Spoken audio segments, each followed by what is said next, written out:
और वहीं बीजेपी नेता किरण चौधरी से डेली पोस्ट ने खास बातचीत की है। किरण चौधरी जो कि श्रुति चौधरी अपनी बेटी के साथ हाल ही में बीजेपी में शामिल हुई और कांग्रेस पर कई आरोप लगाती हुई वो नजर आई थी। उन्होंने कहा कि बीजेपी में शामिल होने के बाद मैं काफी कंफर्टेबल महसूस कर रही हूं। साथ ही उन्होंने कहा कि हरियाणा में जो है कांग्रेस रीजनल पार्टी बनकर रह गई। क्या कुछ उनका कहना है, आप एक बार वो भी सुन लीजिए।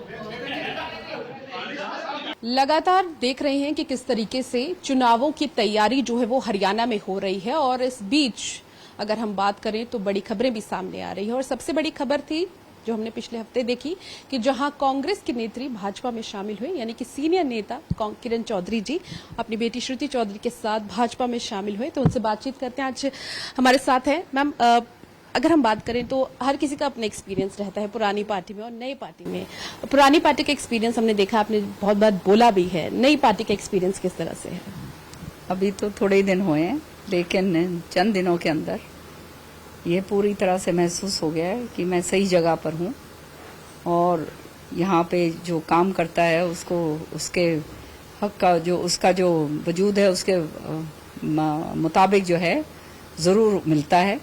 मैम, एज अ फीमेल आप अपना वर्चस्व किस तरीके से आपने देखा और बढ़ा रहे हैं आगे? आपकी बेटी उस चीज को संभाल रही है, हालांकि सवाल भी उठाए गए इस पर। देखिए, माननीय प्रधानमंत्री जी ने महिला आरक्षण बिल जो है वो उसको आगे बढ़ा दिया है और 1-2 सालों के अंदर अंदर ये पूरी तरह कानून तो बन ही गया है। तो आने वाले समय में महिलाओं का बहुत ही जबरदस्त भविष्य है और ऐसी पार्टी में जहां पर एक संगठन की पार्टी हो जो नियम के साथ चलती हो, वहां पर जो मेहनत करने वाले लोग हैं और ईमानदारी के साथ जो करते हैं वो निश्चित तौर पे आगे बढ़ेंगे।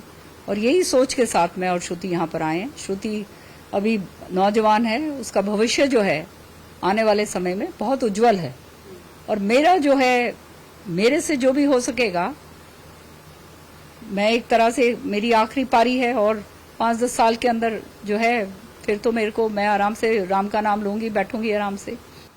कांग्रेस को हमेशा हरियाणा में कहा गया है कि संगठन नहीं है, यही कारण है कि 2 टर्म निकल गए, कांग्रेस नहीं आई और बहुत सारे लोग हैं वो दूसरी पार्टियों में भी गए हैं। तो आप इसके लिए जिम्मेदार किसे मानती? केवल पिता और पुत्र को, क्योंकि कांग्रेस अब खाली उनकी धरोहर है। धरोहर क्या कहते हैं, मतलब उनकी कब्जे में है और कोई कांग्रेस के अंदर जो है, अगर कांग्रेस में किसी को कुछ आगे कोई बढ़ नहीं सकता है जब तक ये दोनों जो हैं वो ना हो। सारे इन्हीं के लोग हैं, चाहे हर एक जो पद है जो इन्होंने इन्हीं के समर्पित लोग हैं। और नतीजा ये है कि जब तक ये एक रीजनल पार्टी बन के रह गई है और रीजनल पार्टीज का जो हश्र होता है वो आपको मालूम ही है। आज के दिन कांग्रेस वो रीजनल पार्टी बन गई है, इसलिए कांग्रेस का कोई फ्यूचर नहीं है। एक तरफ भूपेंद्र सिंह हुड्डा और एक तरफ एसआरके ग्रुप, तो ये बैरियर कभी टूटा नहीं? चाहे हाईकमान के साथ मीटिंग हो या आपस में कभी बातचीत हो? नहीं टूटा, तभी तो ये हालात हुए हैं।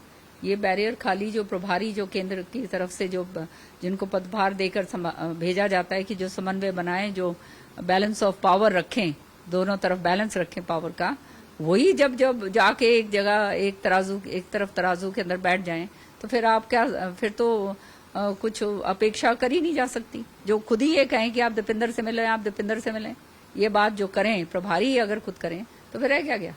आने वाले समय में सारी महिलाओं ने देख लिया कि कांग्रेस की मानसिकता क्या है। एक कांग्रेस के सांसद ऐसी बात करते हैं तो आप समझ सकते हैं कि मानसिकता क्या होगी।